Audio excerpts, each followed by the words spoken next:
apprécie ton unicité. Chacun de nous est unique et il est important qu'on puisse célébrer et remercier le Seigneur pour qui on est. C'est, il t'a créé comme tu es dans ce temps, à cet endroit, parce que il a un but, il a un plan pour toi.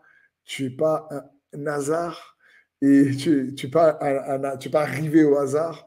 Et donc, il est bon de comprendre qu'il faut que nous puissions apprécier notre unicité. Et un des ennemis qui attaque notre unicité, l'adversaire caché qui nous piège, c'est l'envie. Lorsqu'on envie, vous savez, lorsqu'on envie les autres, la Bible dit par exemple dans Proverbe 14, 30, un cœur paisible est la vie du corps, tandis que l'envie est la carie des os ou des os, si tu préfères. L'envie est la carie des os. L'envie, c'est lorsque on est mécontent de ce qu'on a tout le temps et on jalouse ce que les autres ont. On est plus attiré par ce que les autres ont plutôt, on désire posséder ce que les autres possèdent.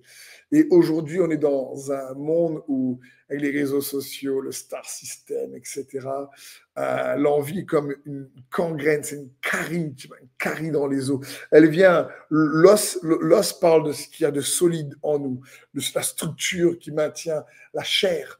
Et l'envie vient attaquer cette structure.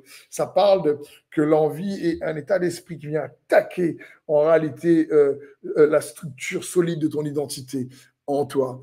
Et ça nous empêche de pleinement être unis au Seigneur parce qu'on a du mal à s'accepter soi-même, à s'apprécier, à s'aimer, parce qu'on est dans un état qui peut être insatisfait à chaque fois. Dans Galates 5, 25, la Bible dit, si nous vivons par l'Esprit, laissons-nous aussi conduire par l'Esprit. Ne soyons pas vaniteux en nous provoquant les uns les autres, en nous portant envie les uns les autres. Puissant passage ici où la Bible dit, si nous vivons par l'Esprit, laissons-nous aussi conduire par l'Esprit.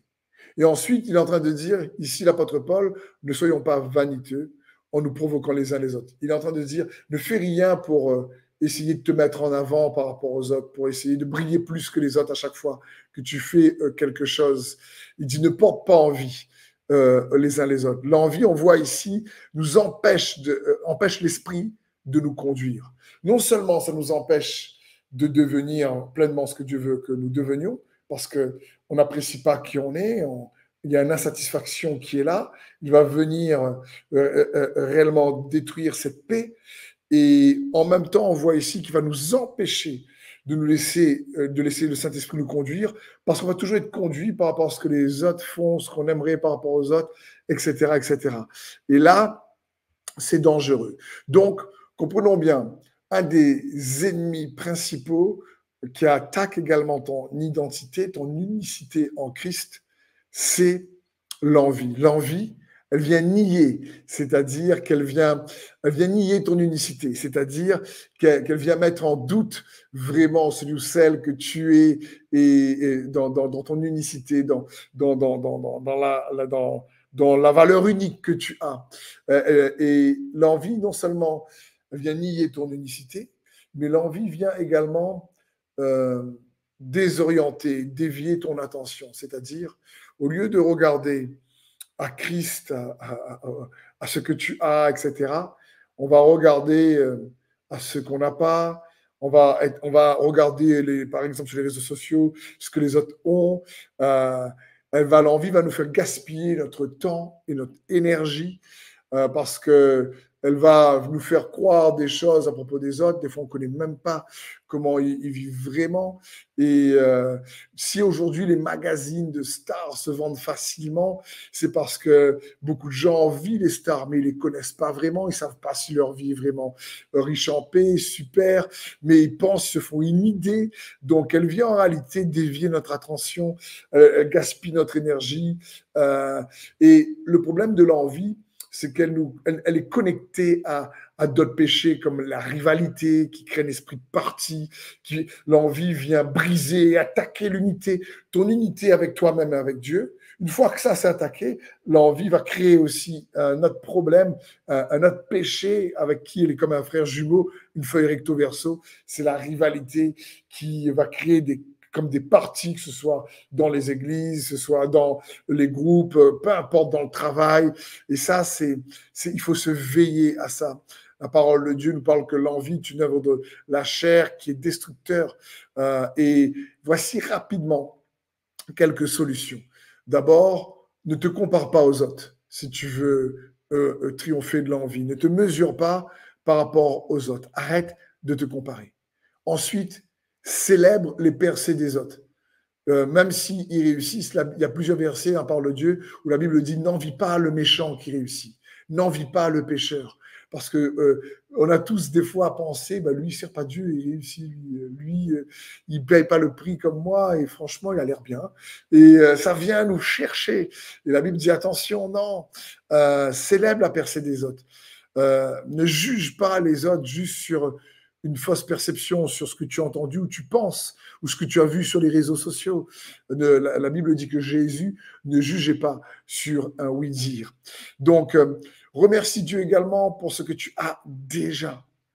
Et si tu traverses, un dernier point, si tu traverses une situation difficile et qui est vraiment injuste, eh ben, fais confiance dans le Seigneur, fais confiance en lui. Il est fidèle, il rétribue, il restitue et il est juste. Mais ne te laisse pas piéger par l'envie. L'envie va venir attaquer ton identité, ton unicité. L'envie va venir attaquer la valeur que tu as aux yeux de Dieu. L'envie va te faire comparer malheureusement à une mauvaise mesure par rapport aux autres. Mon frère, ma sœur, tu es accepté en Jésus-Christ. Tu es aimé en Jésus-Christ. Tu es assis dans les lieux célestes en Jésus-Christ signifie, comme nous dit Éphésiens, que tu peux te reposer dans l'œuvre que Jésus a fait pour toi.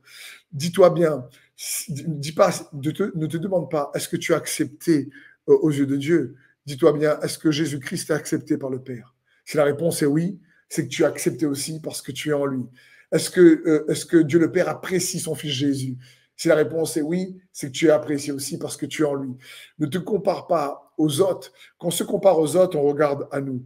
Il ne faut pas regarder à nous, à moi, mais regarder d'abord à Christ, c'est ce qu'il a accompli pour nous. Et c'est ça qui va te permettre d'apprécier de plus en plus ton unicité et d'avoir plus de paix dans la vie que tu mènes malgré les défis. Et ça va permettre au Saint-Esprit de mieux te conduire parce que l'envie veut te dévier de la conduite du Saint-Esprit, comme on a vu dans Galates. Et le Saint-Esprit veut te conduire à devenir pleinement celui et celle que Dieu veut que tu sois. Alors je prie cela pour toi, dans le nom de Jésus, que le Seigneur vienne démasquer, si c'est le cas, des fois, ce mécontentement qui cache peut-être de l'envie, mais qui puisse t'aider à t'apprécier parce que Dieu, lui, mon frère, ma sœur, t'apprécie. Dans le nom de Jésus, Amen.